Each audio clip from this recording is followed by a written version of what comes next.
Hola, descobridors! Estem a les jornades de Open House Barcelona. Avui descobrim el dipòsit del rei Martí.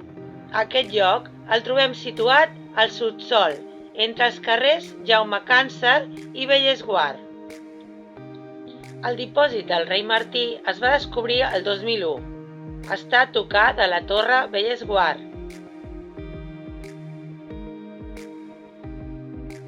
El recinte té 585 metres quadrats. Consta de 7 naus longitudinals, farcides d'arcs i de 30 pilars.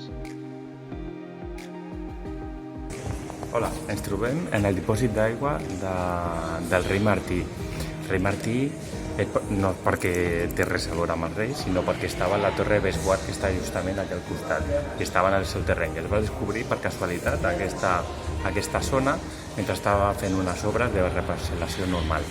Es va trobar perquè es va enfonsar un camió. Després, al trobar-se, van trobar un dipòsit d'aigua del 1900, abans justament de la conversió de la Torre Bellesguard, que era el castell de rei Martí, que era per això d'aquí ve el seu nom.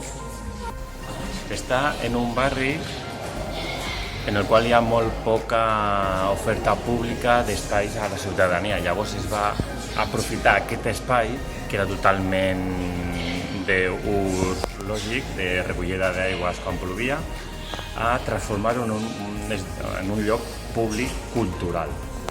Aquest espai es va transformar i de convertir-se en un mur d'uns 5 metres, 8 metres, es va obrir una plaça que la trobem fora, que està feta amb formigó dels arbres que hi havia dalt de la pineda, que intentaran recuperar, i transformar aquest espai en una sala d'exposicions.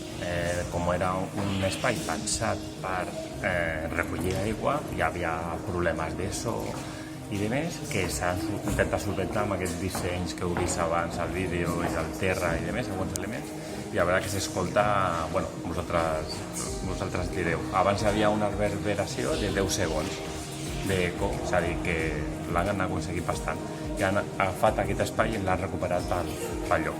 La veritat que és curiós.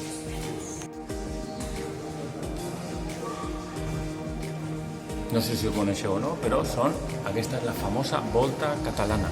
N'hi ha 7 aquí i és una construcció típica que es van inventar en aquesta època, que aguanta molt més pes i amb un ladrillo molt petit, i la veritat que és un invent conegut arreu del món.